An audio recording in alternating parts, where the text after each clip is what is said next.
Hai pemirsa Women's Talk, kembali lagi dalam program yang menghadirkan wanita inspiratif di Indonesia. Nah, kali ini kita akan ngobrol bersama dengan salah satu direktur di BPJS Ketenagakerjaan atau BP Jam Sostek. Siapakah dia pemirsa? Bersama saya Pri Sasomodatu. Ikutin saya terus hanya di Women's Talk IDX Channel.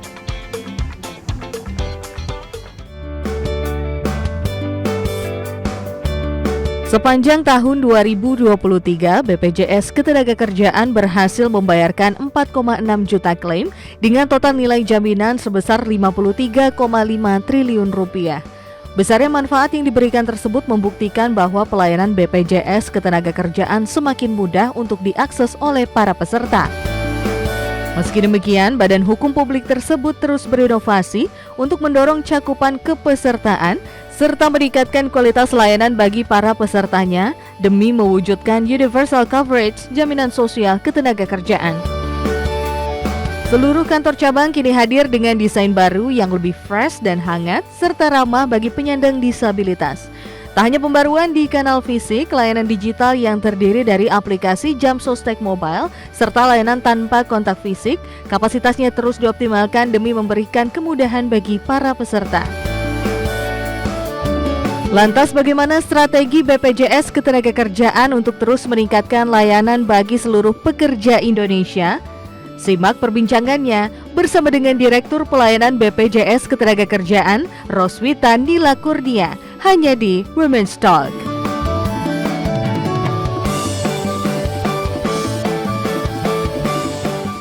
Nah pemirsa, sosok inspiratif kali ini adalah Direktur Pelayanan BPJS Ketenagakerjaan, Ibu Roswita Nila Kurnia. Halo Ibu Roswita, apa kabar Bu? Baik. Saya panggilnya Ibu Oci boleh Bu? Boleh, biar itu panggilan saya lebih. Iya, panggilan saya ya. Wow, thank you Ibu. Sibuk apa nih saat ini Bu? Atau lebih jelas begitu ya, kalau kita tahu kan BPJS Ketenagakerjaan ini kan atau biasa disebut BP Jam Sostek ya Ibu ya, mungkin banyak yang lebih mengenalnya begitu. Ini kan memberikan program jaminan tenaga kerja dan juga perlindungan sosial. Tapi kalau Direktur Pelayanan tuh ngapain aja Bu? Ya, pasti kalau pelayanan itu kan dalam arti kita tuh ada dua direksi yang terkait dengan untuk berhadapan kepada peserta. Satu, kepesertaan yang memastikan untuk perlindungan coverage-nya. Sementara saya sebagai Direktur Pelayanan untuk memberikan layanannya terhadap manfaat yang diklaim. Jadi kalau dibilang apa sih yang kita lakukan? Ya memastikan untuk pelayanan untuk semua program yang dijalankan BPJS Ketenagakerjaan. Kita menjalankan ada 5 program sesuai dengan amanah pemerintah dan amanah negara ya, sesuai dengan undang-undang. Itu menjalankan 5 program antara lain program JHT, jaminan hari tua, program jaminan kecelakaan kerja, jaminan pensiun, dan juga jaminan kematian, dan terakhir itu mengacu kepada Cipta Kerja, jaminan kehilangan pekerjaan. Baik, Ibu, yang sering ada sekitar 6 nih Bu, pertanyaan yang paling menduduki posisi pertama lah ya di internet begitu ya Bu ya. Katanya ini apakah untuk seluruh pekerja termasuk informal? Ya. Karena sesuai dengan undang-undang namanya kan perlindungan jaminan sosial tenaga kerja. Jadi semua tenaga kerja baik yang menerima upah ya, baik dari sektor formal maupun informal. Kalau formal itu yang bekerja di perusahaan, jadi perusahaan wajib mendaftarkan. Tapi kalau informal harus sifatnya mandiri. Sebenarnya itu menjadi mandatori, tapi kenyataannya banyak yang karena belum semuanya ada kesadaran atau pemahaman, jadi sifatnya masih voluntary. Padahal kita dorong itu sebenarnya adalah kewajiban melindungi diri sendirinya. Baik, sebagai Ibu, pekerja. Lebih jauh begitu, apa sih manfaatnya Bu kalau kita ikut sebagai peserta? Oh banyak dong, karena sebenarnya negara sudah mendesainnya tuh banyak. Dalam arti perlindungan, satu, kalau JHT, jaminan hari tua dengan jaminan pensiun itu kan sebenarnya untuk hari tua. Pada saat kita purna bakti kita, masa tua kita bisa menikmati tabungan hari tua kita, atau juga untuk pensiun. Tapi kalau misalkan jaminan kecelakaan kerja dan kematian itu melindungi selama periode kita bekerja. seandainya ada resiko kematian, itu bisa dinikmati manfaatnya buat ahli waris. Tapi kalau kecelakaan kerja, yang nikmati yang perlindungannya langsung pesertanya, kita mengobati, merawat sampai sembuh, karena itu memang sesuai dengan aturan yang ada. Yang terakhir adalah kehilangan pekerjaan. Kehilangan pekerjaan, resiko kehilangan pekerjaan sepanjang dia eligible sebagai peserta JKP. Jadi dapat manfaat tunai dan juga akses pasar kerja dari Kemenaker. Oke, Ibu, misalnya saya ini sudah ikut sebagai peserta tentunya ya, karena saya kan pegawai formal begitu, Bu. Apakah saya bisa mendaftarkan anggota keluarga, misalnya orang tua atau seperti apa sebenarnya? Sepanjang statusnya bekerja. Karena ini kan perlindungan jaminan sosial ketenagakerjaan. Jadi pesertanya itu harus memang bekerja.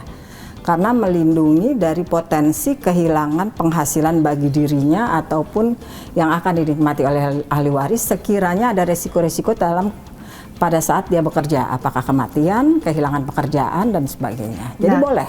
Kalau yang formal itu kalau memang bekerja ya. Ya, karena kan namanya juga ketenagakerjaan begitu. Benar. Ya, Bu. Kalau misalnya dari yang formal itu kan langsung melalui perusahaan ya, Bu ya?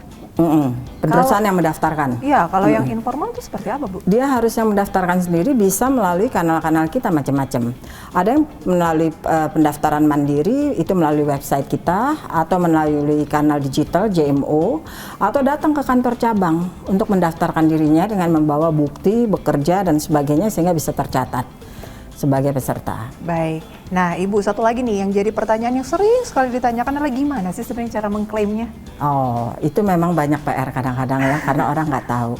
Jadi gini, ini menjadi satu isu terhadap jaminan sosial ketenagakerjaan, karena kan resikonya itu terjadi pada saat kadang-kadang untuk hari tua nantilah masih pada saat kita udah tua gitu kan, atau kematian ya kita berharap umur panjang gitu loh, atau kecelakaan kerja kita nggak berharap kita dapat kecelakaan kerja. Tapi cara-cara untuk klaimnya tergantung dari program yang kita ikuti. Kalau JHT, cara klaimnya itu adalah tinggal apakah datang ke cabang, apakah melalui kanal digital kita melalui JMO, lebih gampang ya. Atau misalkan bisa juga melalui dari Lapak Asik, jadi download di website untuk Lapak Asik itu untuk JHT. Kemudian kalau kecelakaan kerja tinggal melaporkan bahwa terjadi kecelakaan kerja, datang ke rumah sakit, nanti akan berkoordinasi langsung dengan petugas kita. Kalau memang eligible pasti akan masuk ke dalam proses perawatan. Kemudian kalau kematian, ahli waris harus menyampaikan melalui kanalnya, itu adalah bisa ke cabang, bisa juga melalui umumnya ke cabang, tapi bisa juga melalui pendaftaran dari website kita untuk diajukan juga. Begitu juga untuk kalau pensiun juga seperti itu, ke cabang atau melalui, kalau pensiun itu lebih banyak masih peserta formal, jadi pasti melalui kerjasama dengan perusahaannya. Kemudian kalau JKP itu melalui aplikasi Siap Kerja, karena itu providernya bersama-sama dengan Kementerian Ketenagakerjaan. Baik, nah buruan tuh dicek bagi yang mungkin mengabaikan selama ini begitu ya. Karena kemarin saya ada ketika libur Lebaran begitu, ada reuni Ibu, kemudian kebetulan ada yang menjadi salah satu pegawai di BPJS Ketenagakerjaan Ibu, iseng menyampaikan informasi ini bahwa itu bisa dicek lewat JMO. Ternyata ada yang sampai ratusan juta Ibu. Benar. Dan dia tidak menyadari itu. Nah kemudian dia bertanya kalau mengklaimnya itu benar ya Bu ya, kita harus menjadi peserta kurang lebih 10 tahun ya Bu ya? Oh, kalau klaim itu, kalau untuk JHT dia bisa mengklaim bila dia pensiun. Pensiun? Definisi pensiun bisa aja karena dia berhenti bekerja atau dia resign.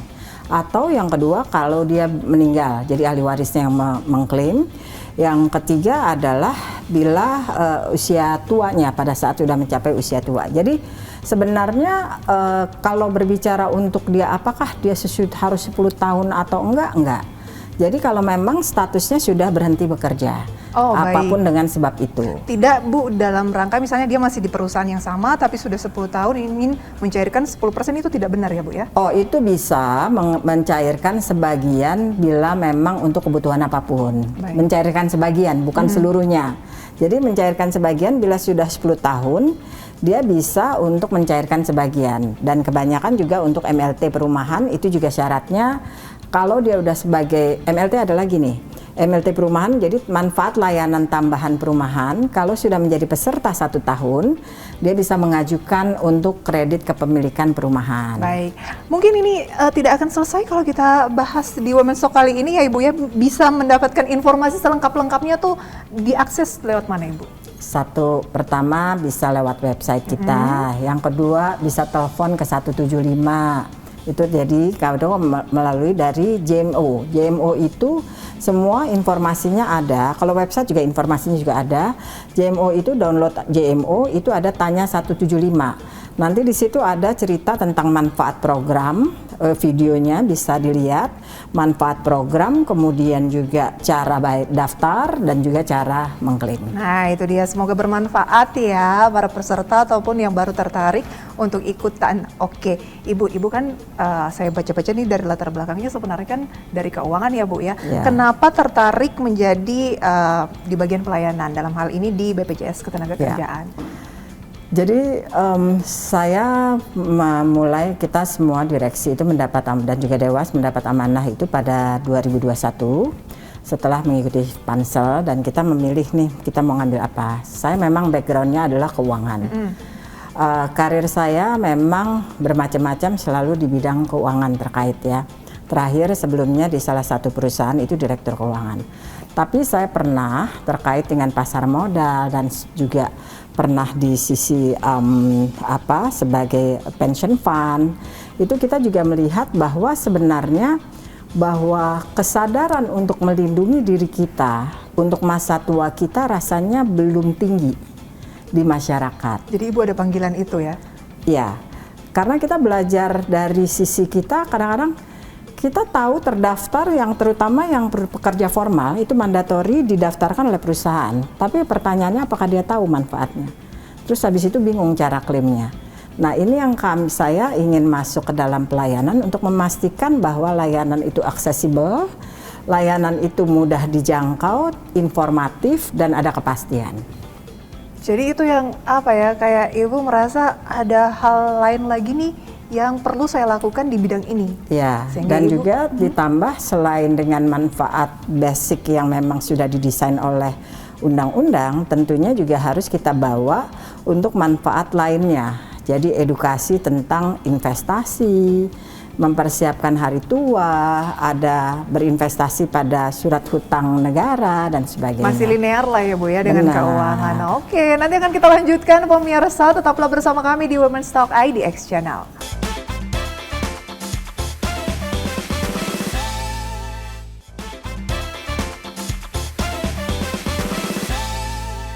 Terima kasih pemirsa, Anda kembali bersama kami dan di Women's Talk kali ini kita masih bersama dengan Direktur Pelayanan BPJS Ketenagakerjaan bersama dengan Ibu Roswita atau Ibu Oci. Ibu, kita lebih dekat ya dengan BPJS Ketenagakerjaan karena Ibu sendiri tadi mengatakan bahwa masih banyak yang kadang nggak tahu gimana sih cara ngeklaim, ngikut tapi nggak tahu gimana dan segala macam. Dan Ibu kan ini backgroundnya lebih ke keuangan nih Bu. Tadi Ibu singgung juga bahwa ini ada masih linear lah soal investasi dan lain sebagainya. Nah, manfaat lainnya mungkin Bu yang ingin Ibu jelaskan seperti apa? Ya, jadi gini, tadi juga sekalian menambahkan terkait dengan yang manfaat JHT bisa diambil sebagian. Jadi setelah 10 tahun, sebenarnya peserta bisa mengambil JHT-nya sebagian untuk kebutuhan apapun itu 10%. Mau dia investasi kembali, itu yang kita bilang mau beli surat hutang negara dan sebagainya, silahkan. Atau mungkin untuk kebutuhan pribadi yang lainnya.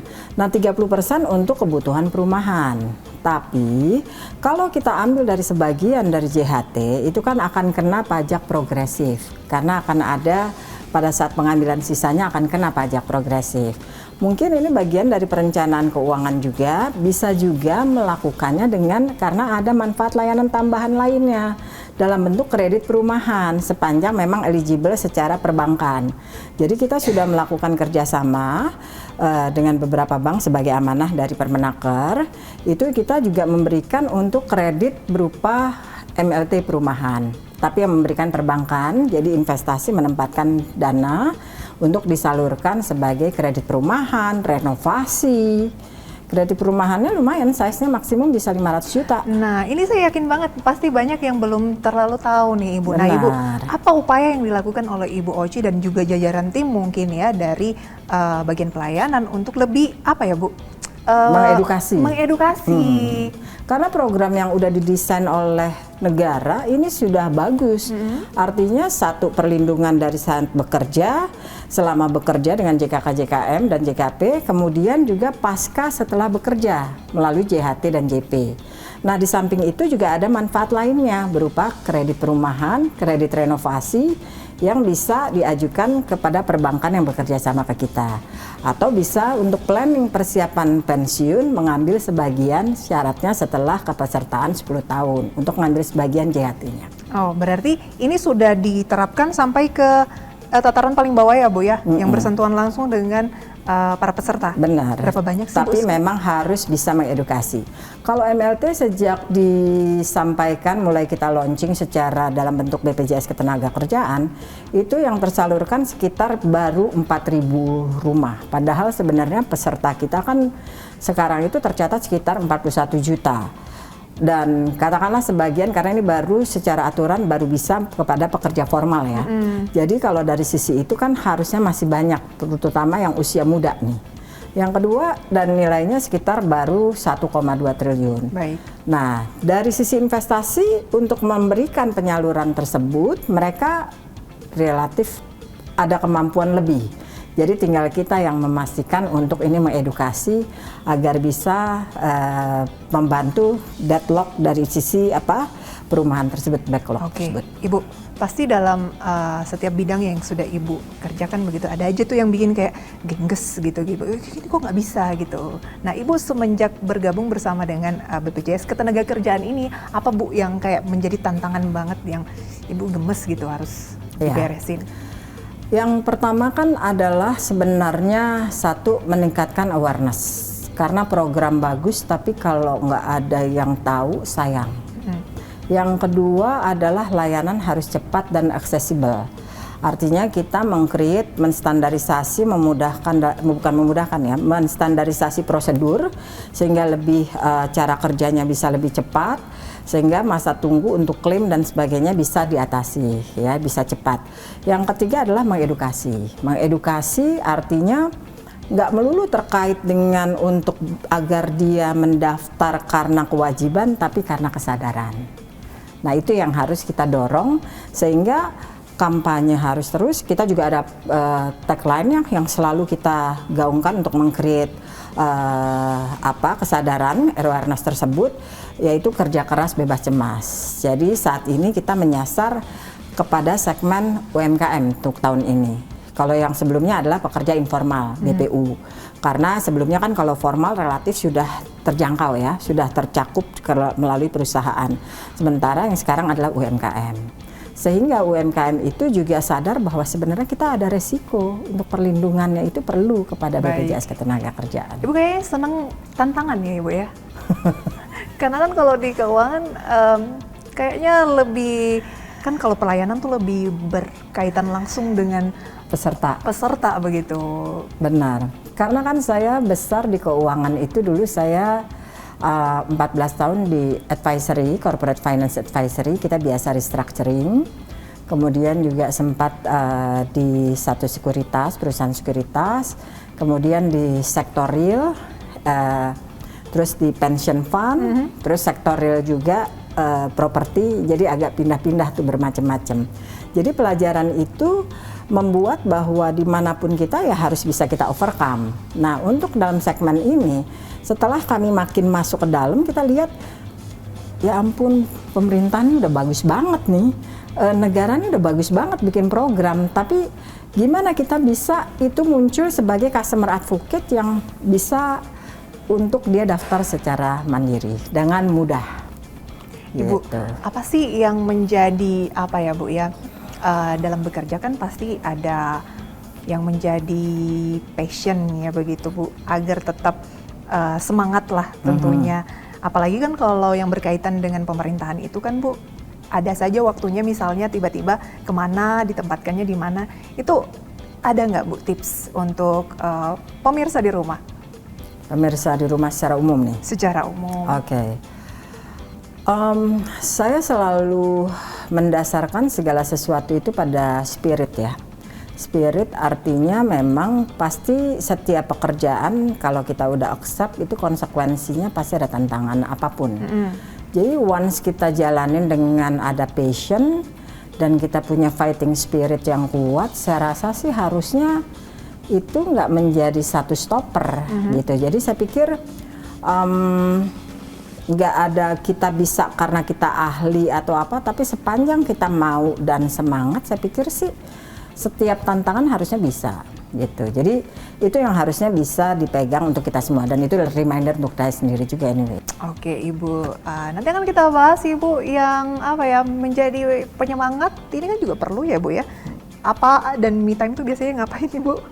Kita jeda dulu pemirsa, tetaplah bersama kami di Women's Talk IDX Channel.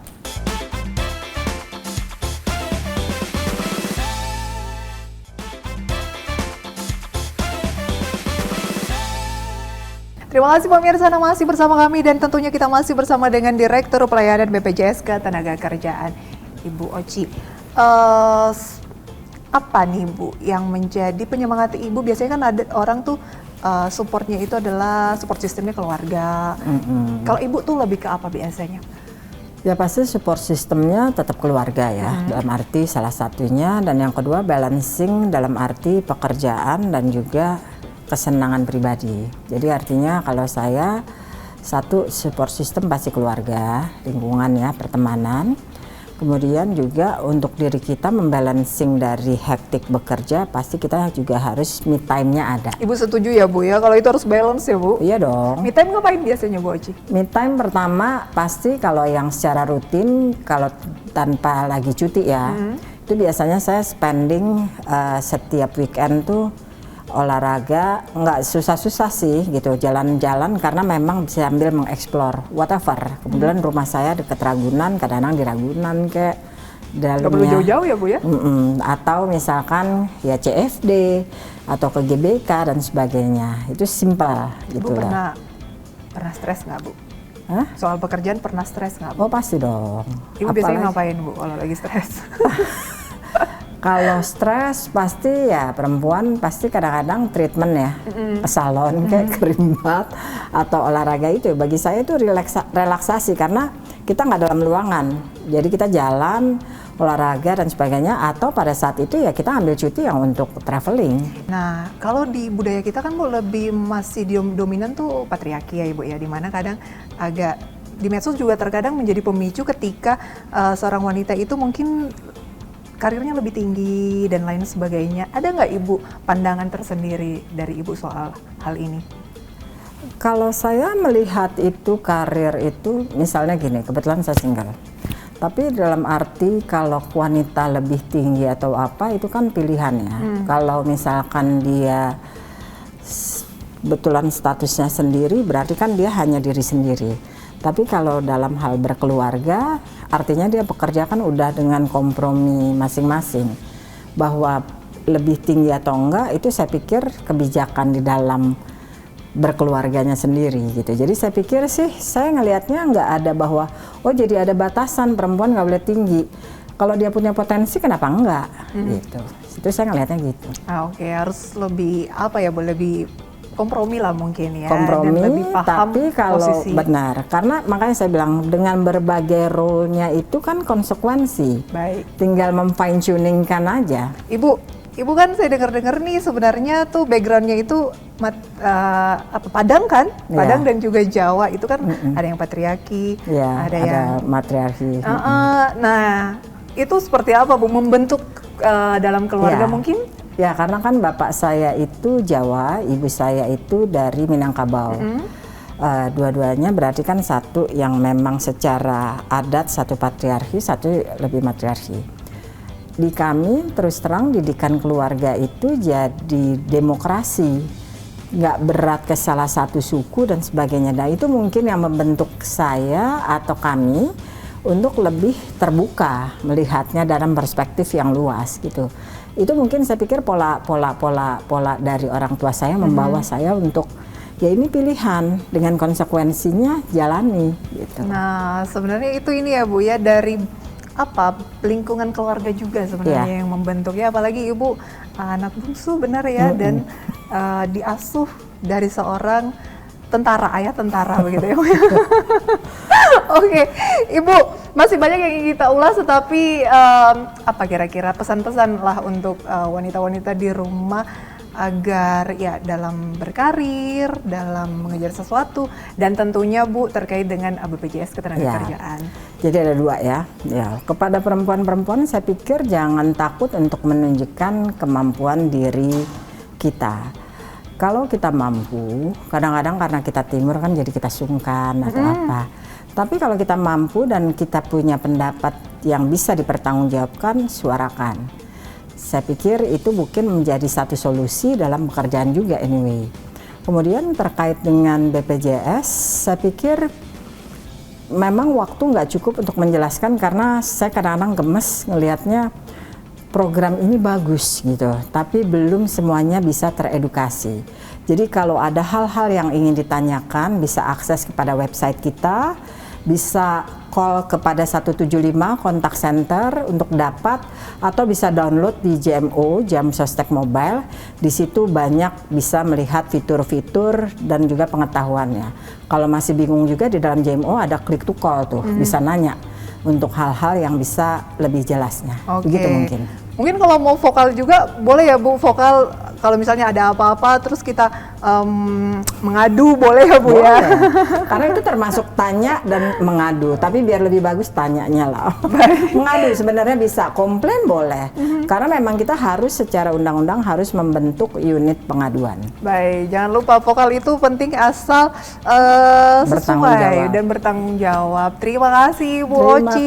Sukses selalu untuk Ibu, sehat selalu dan tentunya semua perempuan Indonesia dan juga masyarakat Indonesia. Dan tentunya dalam hal pelayanan BPJS Ketenagakerjaan. Amin, ya, Bu, ya? semoga insya Allah. Nah, pemirsa, demikian Women Talk kali ini, semoga bisa menjadi referensi sumber informasi untuk Anda dalam berkarir, kehidupan sehari-hari, atau apapun begitu ya. Dan saya Prisa Somodatu pamit undur diri, terima kasih dan sampai berjumpa kembali. Bye-bye.